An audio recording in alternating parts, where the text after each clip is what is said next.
گناہوں میں جو لذت ہوتی ہے، خوب سمجھ لو، اللہ تعالی ہم سب کو توفیق عطا فرمائے، گناہوں میں جو لذت ہوتی ہے اس کی مثال حضرت حکیم الامت فرماتے ہیں، اس کی مثال ہے جیسے کھجانے میں لذت آتی ہے۔ خارش ہو جائے تو کھجانے میں لذت آتی ہے کہ نہیں؟ ہیں؟ یہاں تک کہ لوگوں نے کہہ دیا کہ مزہ یا تو کھاج میں یا راج میں، دو چیزوں میں مزہ ہے، ایک کھاج میں ایک راج میں۔ تو اگر جب آدمی کو خارش ہوتی ہے، کھجانے میں کتنا مزہ آتا ہے، لیکن آخر کار کیا ہوتا ہے؟ ہیں؟ زخم ہو جائے گا نہیں؟ لیکن جس وقت لذت آ رہی ہوتی ہے اس وقت ہاتھ رکتا بھی نہیں کہ بھئی روک لیں ہاتھ کو، مزہ اتنا آ رہا ہے۔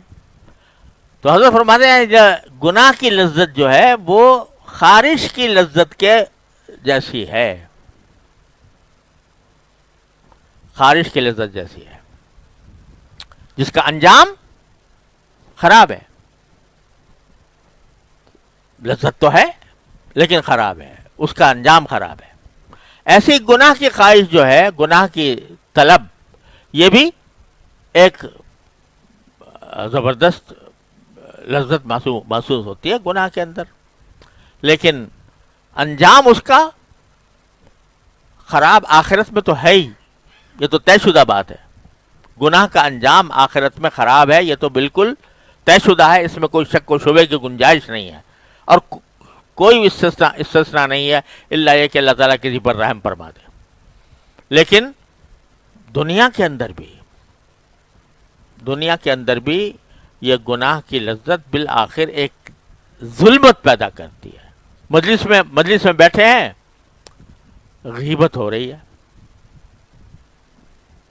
کسی کی، اب غیبت یعنی برائی ہو رہی ہے کہ فلاں میں یہ خرابی ہے، فلاں میں یہ خرابی ہے، فلاں میں یہ خرابی ہے، اس کا مذاق اڑایا جا رہا ہے، اس کی توہین کی جا رہی ہے۔ اب شیطان نے اور نفس نے اس گپ شپ میں بھی لذت رکھ دی۔ جب گپ شپ ہو رہی ہو تو اس میں کسی کا ذکر کر کے اس کے آبرو ریزی کرنا، اس کو برا بھلا کہنا، اس کی برائیاں بیان کرنا، اس کے اندر بھی ایک لذت ہے۔ تو وہ جب آدمی اس لذت کا تقاضا ہوتا ہے، اس کا مبتلا ہو جاتا ہے غیبت میں، کرنے میں یا کم از کم سننے میں۔ اب ایسے موقع پر جب ایک پورا مجمع بیٹھا ہے اور غیبت کر رہے ہیں لوگ، اور ایک آدمی بیچارہ چاہتا ہے کہ میں غیبت کی بات نہ سنوں، مگر محفل ایسی ہے، وہ اس کا علاج تو یہ ہے کہ وہاں سے اٹھ کے چلا جائے، لیکن محفل ایسی ہے کہ اس سے اٹھنا مشکل ہو رہا ہے، یا تو خود اپنی خواہش نفس کی وجہ سے، یا اس وجہ سے کہ لوگ کیا کہیں گے، تو اس وجہ سے اٹھنا مشکل ہو رہا ہے۔ تو مغلوب ہو گیا بندہ، مغلوب ہو گیا تو کہہ دے، اللہ ہی میاں سے کہہ دے، رب انی مغلوب فانتصر۔ اگر سچے دل سے کہے گا اور اللہ تعالیٰ کی قدرت اور اس کے رحمت پر بھروسہ کر کے کہے گا، ضرور اللہ تعالیٰ راستہ نکالیں گے انشاءاللہ۔ ممکن نہیں ہے کہ اللہ تعالیٰ راستہ نہ نکالے۔ تو جب بھی خواہشات نفس کا غلبہ ہو، اس خواہشات نفس کے غلبے میں اپنے آپ کو انسان مجبور محسوس کر رہا ہو، تو پکار لے اللہ میاں کو، رب انی مغلوب فانتصر۔ اللہ تبارک و تعالیٰ سے چھوٹی سی دعا ہے، مانگ لے، دل سے مانگ لے، سچے دل سے مانگ لے، یقین کے ساتھ مانگ لے کہ اللہ تعالیٰ ضرور قبول فرمائیں گے۔ تو یا تو اللہ تعالیٰ بچا لیں گے گناہ سے انشاءاللہ، یا کم از کم اس کے اوپر توبہ استغفار کی توفیق دے دیں گے، معاف فرما دیں گے۔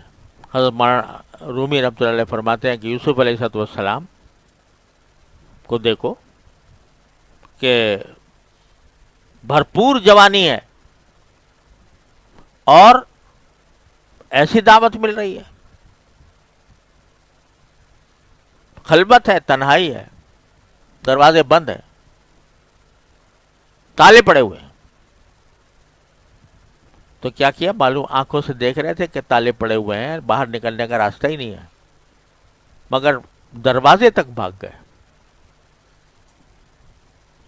اور پکار لیا اللہ کو، یا اللہ میرے بس میں اتنا ہی تھا، باقی بچانا آپ کا کام ہے. اللہ تو اگر آپ اپنی رحمت سے میری مدد نہیں فرمائیں گے تو اصبو الیہن واکم من الجاہلین، تو میں خود بھی مائل ہو جاؤں گا ان کی طرف اور جاہلوں میں بن جاؤں گا. مانگا مگر دروازے تک جا کر مانگا.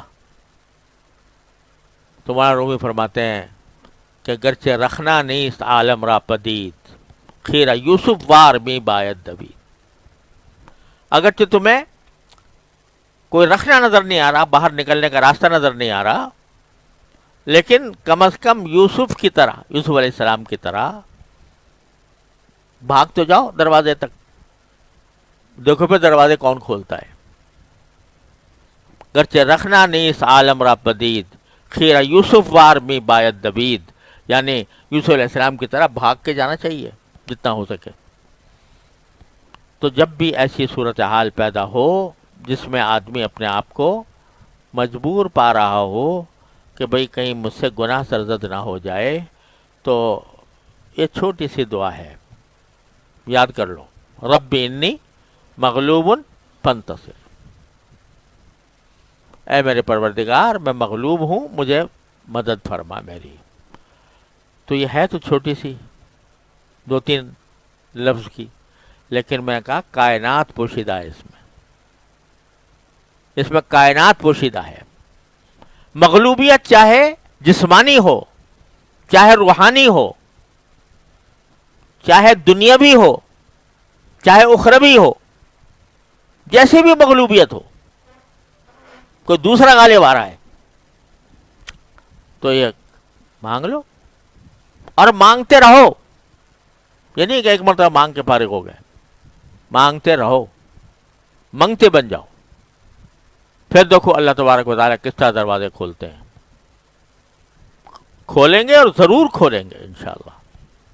اور انشاءاللہ جب پیشی ہوگی تو کم از کم تم یہ کہہ سکو گے یا اللہ میں نے آپ سے مانگا تھا،